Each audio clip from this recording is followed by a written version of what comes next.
The year is 9 AD. The Roman Empire stands at the height of its power, its legions having conquered most of the known world. But in the dark forests of Germania, something unprecedented is about to unfold.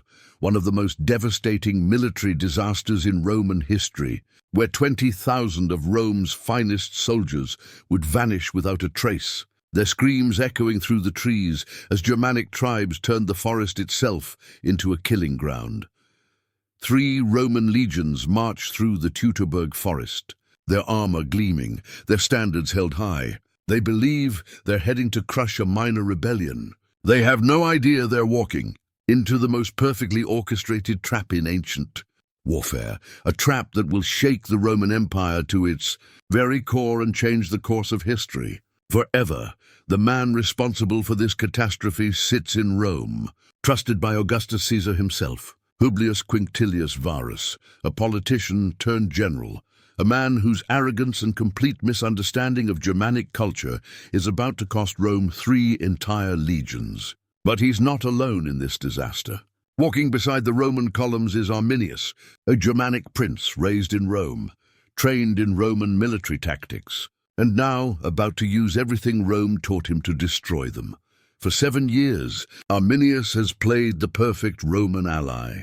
He's fought in Roman campaigns, learned their strategies, studied their weaknesses. Augustus Caesar trusts him completely. Varus considers him a friend. But behind those loyal eyes burns a hatred so intense it will fuel the greatest military ambush in ancient history. Arminius hasn't forgotten that Rome destroyed his homeland, enslaved his people, and turned him into a weapon against his own kind. Now he's about to turn that weapon back on Rome itself. The trap has been years in the making. 22 different Germanic tribes, traditional enemies who have fought each other for generations, have united under one terrifying purpose: the complete annihilation of the Roman presence in their lands.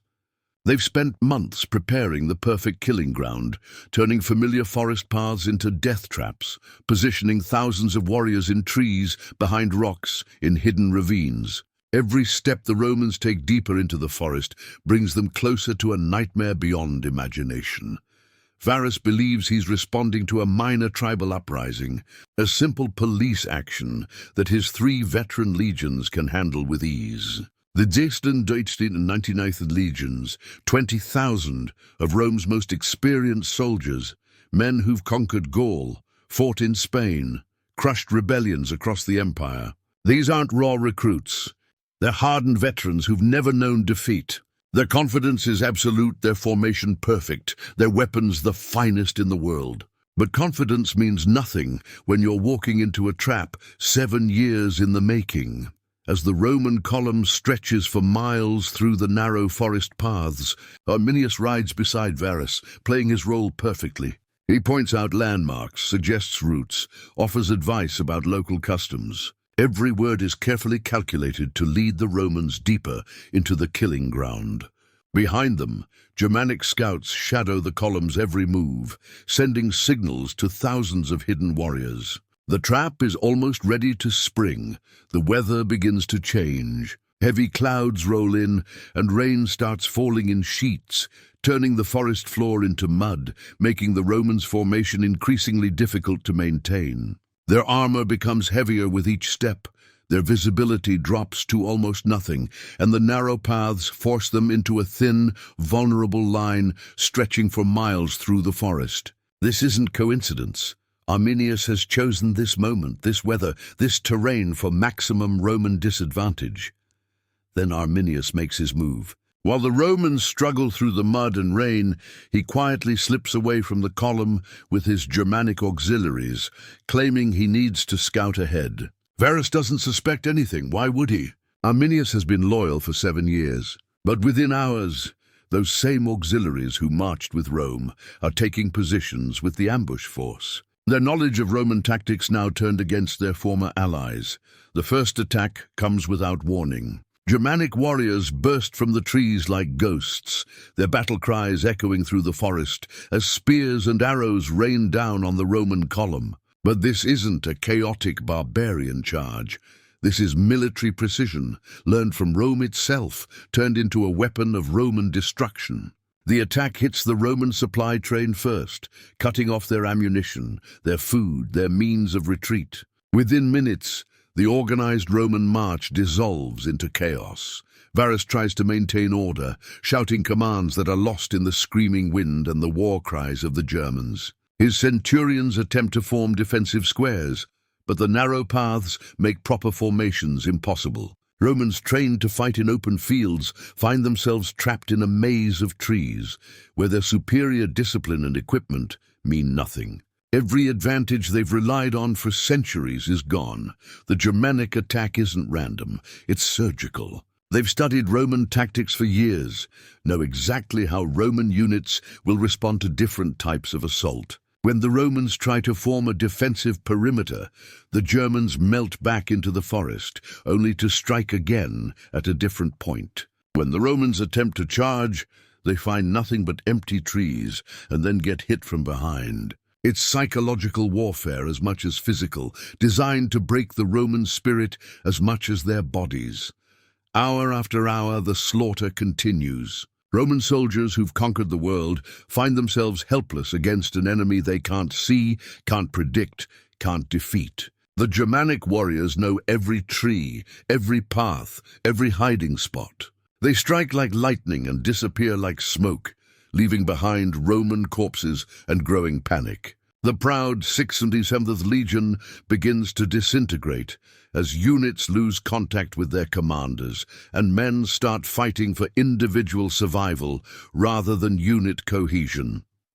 As night falls, the true horror begins. The Germans don't just want to defeat the Romans, they want to erase them completely. They've brought their own supplies, their own reinforcements, while the Romans are cut off from everything. Germanic warriors move through the darkness like wolves, hunting down isolated groups of Roman soldiers, killing wounded men, stripping bodies of armor and weapons. The forest itself becomes a Roman graveyard. Varus realizes his situation is hopeless. 3 entire legions are being systematically destroyed by an enemy he completely underestimated, led by a man he considered a friend. The weight of this disaster crashes down on him. He hasn't just lost a battle, he's potentially ended Roman expansion into Germania forever. In Roman culture, this level of military failure is worse than death. Following Roman tradition for defeated commanders, Varus throws himself on his sword rather than face capture and the shame of explaining this catastrophe to Augustus Caesar. But Varus's suicide doesn't end the nightmare. It intensifies it. Without their commanding general, Roman resistance completely collapses. The XVIII and IXth legions suffer the same fate as the XVII, complete annihilation. Germanic warriors systematically hunt down every survivor, showing no mercy to men who've shown no mercy to Germanic villages. The Romans, who spent years terrorizing Germanic settlements, now experience that same terror themselves. Alone in a hostile forest with no hope of escape, the few Romans who try to surrender discover that the Germans aren't interested in prisoners. This isn't just a military victory they're seeking, it's revenge for years of Roman oppression, Roman slavery, Roman cultural destruction.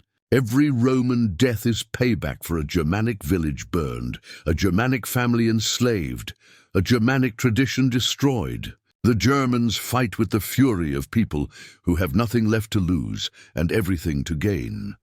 As dawn breaks over the Teutoburg Forest, the scale of the disaster becomes clear. 20,000 Roman soldiers have virtually vanished from the face of the earth. The Germanic tribes haven't just won a battle. They've achieved something unprecedented in Roman history, the complete destruction of 3 veteran legions. Bodies litter the forest floor for miles. Roman standards lie broken and captured, and the survivors can be counted on one hand. The aftermath is even more psychologically devastating for Rome than the battle itself. When news of the disaster reaches Augustus Caesar, he's so shocked that he wanders his palace for days, beating his head against walls and crying out, "Varus, Varus, give me back my legions." The numbers 17, city to 99 are never used again by the Roman military. They become cursed designations, reminders of Rome's worst military disaster. But the Germanic victory goes beyond simple military tactics. Arminius has proven that Roman invincibility is a myth, that careful planning and local knowledge can defeat even the world's most professional army. Germanic tribes across the region, inspired by this incredible victory, begin their own uprisings against Roman occupation. The Roman dream of conquering all of Germania dies in the Teutoburg Forest, and the Rhine River becomes a permanent boundary that Rome will never again seriously attempt to cross. The Romans who do escape the forest carry with them stories of horror that spread throughout the empire like wildfire. They describe Germanic warriors who seemed to appear from nowhere, who knew the Roman playbook better than Romans themselves, who fought with a coordination and strategic intelligence that challenged every Roman assumption about barbarian capabilities. These survivor accounts create a legend of Germanic military prowess that will influence Roman military thinking for generations. Archaeological evidence discovered centuries later reveals the true scope of the massacre. Roman coins, weapons, and armor fragments scattered across miles of forest floor tell the story of a pursuing enemy that gave no quarter. Germanic ritual sites containing Roman military equipment suggest that the victory was celebrated as much more than a military triumph. It was seen as a religious validation, proof that Germanic gods were more powerful than Roman ones. The psychological impact on individual Roman soldiers throughout the empire is immense. Men who've built their entire identity around Roman military superiority suddenly face the reality that 3 veteran legions, men just like them, have been completely destroyed by an enemy they've been taught to consider inferior. The confidence that has driven Roman conquest for centuries takes a blow from which it never fully recovers.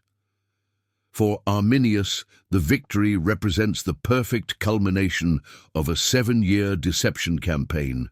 Every moment spent earning Roman trust, every lesson learned in Roman military schools, every friendship formed with Roman officers has been a step toward this moment of ultimate betrayal. He's used Rome's own educational system to destroy Roman military power, turned Roman hospitality into a weapon against Roman expansion. It's perhaps history's most successful example of long-term strategic deception. The Germanic tribes who participated in the ambush returned to their villages as heroes, carrying captured Roman standards, armor, and weapons as trophies. But more importantly, they carry with them the knowledge that united Germanic resistance can defeat Roman power. The psychological boost to Germanic morale is incalculable. They've proven to themselves and the world that they can match Roman military skill when they work together. The Roman response to the disaster reveals the true impact of the loss. Augustus Caesar, who has spent his reign expanding Roman territory, suddenly shifts to a defensive strategy focused on consolidating existing borders rather than seeking new conquests. The psychological shock of losing 3 entire legions changes fundamental Roman military doctrine from aggressive expansion to cautious preservation. Germanic military tactics employed in the forest become a model for resistance movements throughout the Roman Empire. The combination of superior local knowledge, coordinated tribal cooperation, and intimate understanding of Roman military procedures proves that even Rome's professional legions can be defeated by properly organized local forces. This lesson spreads to other Roman frontiers, inspiring similar resistance movements. The personal stories of individual Roman soldiers caught in the ambush add human drama to the larger historical significance. These were men with families back in Rome, soldiers who'd served faithfully for years, veterans who'd expected to retire with honor and Roman citizenship. Instead, they died alone in a foreign forest, their bodies stripped and left for wolves, their families never knowing exactly how they perished. The Roman military reforms that follow the disaster show how profoundly the loss affected Roman strategic thinking. new protocols for forest warfare, improved intelligence gathering in tribal territories, and changes in legion composition all reflect Roman attempts to prevent similar disasters. But the fundamental lesson that Roman military superiority isn't guaranteed permanently alters Roman confidence on all frontiers. Germanic cultural memory of the victory becomes a foundational element of German national identity for centuries to come. The story of Arminius, later called Hermann the German, becomes a symbol of successful resistance to foreign domination, inspiring German nationalism movements well into the modern era. The Teutoburg Forest victory demonstrates how a single military engagement can influence cultural identity for over 1,000 years. The economic impact on Rome proves almost as significant as the military loss. 3 legions represented not just 20,000 soldiers, but massive economic investment in training, equipment, and supply infrastructure. The loss of this investment, combined with the end of Germanic tribute and the cost of strengthening Rhine defenses, strains Roman financial resources and contributes to long-term economic challenges that plague the empire. The intelligence failure that enabled the disaster becomes a case study in the dangers of cultural arrogance. Roman leaders' assumption that Germanic loyalty could be bought with Roman citizenship and education blinds them to the possibility of sophisticated Germanic strategic thinking. This intelligence failure pattern repeats throughout Roman history, contributing to eventual imperial collapse. The religious and cultural significance of the victory for Germanic tribes extends far beyond military success. They interpret their victory as divine validation of their traditional gods and customs against Roman religious and cultural imperialism. This spiritual dimension of the victory strengthens Germanic cultural resistance to Roman influence for generations, preserving Germanic traditions that might otherwise have been absorbed into Roman civilization.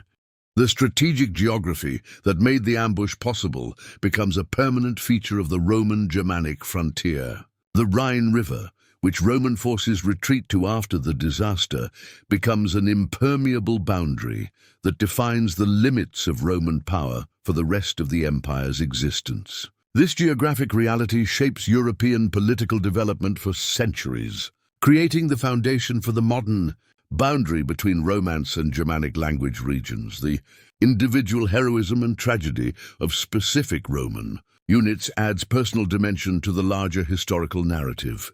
The Aquilifers, who died protecting their legions' eagle standards. The centurions, who maintained discipline until their final moments. The young recruits experiencing their first and last battle. These personal stories humanize the larger historical tragedy and demonstrate how individual courage means nothing against superior strategy and local knowledge. The long-term impact on Roman military recruitment reveals another dimension of the disaster's significance. The complete loss of 3 veteran legions creates an immediate manpower crisis that forces Rome to recruit from previously exempt populations and lower its military standards. This recruitment crisis contributes to the gradual barbarization of Roman armies that eventually undermines imperial military effectiveness. The diplomatic consequences of the victory ripple throughout the barbarian world as Germanic success inspires other tribal confederations to challenge Roman power. The Dacians, Sarmatians, and other frontier peoples see Germanic victory as proof that coordinated tribal resistance can defeat Roman legions. This inspiration contributes to increased pressure on all Roman frontiers and stretches Roman military resources beyond their sustainable limits. The technological and tactical innovations employed by Germanic forces during the ambush demonstrate sophisticated military thinking that challenges Roman assumptions about barbarian military capabilities. Germanic use of weather conditions, terrain advantages, and psychological warfare shows strategic sophistication that equals or exceeds Roman planning. This recognition forces Romans to completely reassess their understanding of barbarian military potential. The archaeological record of the battlefield discovered and excavated in modern times, provides physical evidence of the massacre's intensity and scope. Roman equipment scattered across miles of forest floor, evidence of ritual Germanic treatment of captured Roman religious objects, and indications of systematic stripping of Roman corpses all support historical accounts of the disaster's completeness and Germanic thoroughness in eliminating Roman presence. The impact on Augustus Caesar personally demonstrates how individual historical figures can be psychologically destroyed by military disasters. Caesar's reported behavior after learning of the loss, wandering his palace in grief, refusing to cut his hair or beard for months, crying out for his lost legions, shows how the disaster affects not just Roman policy, but the personal psychology of Roman leadership. The influence of the Teutoburg Forest disaster on subsequent Roman military doctrine extends throughout the empire's remaining history.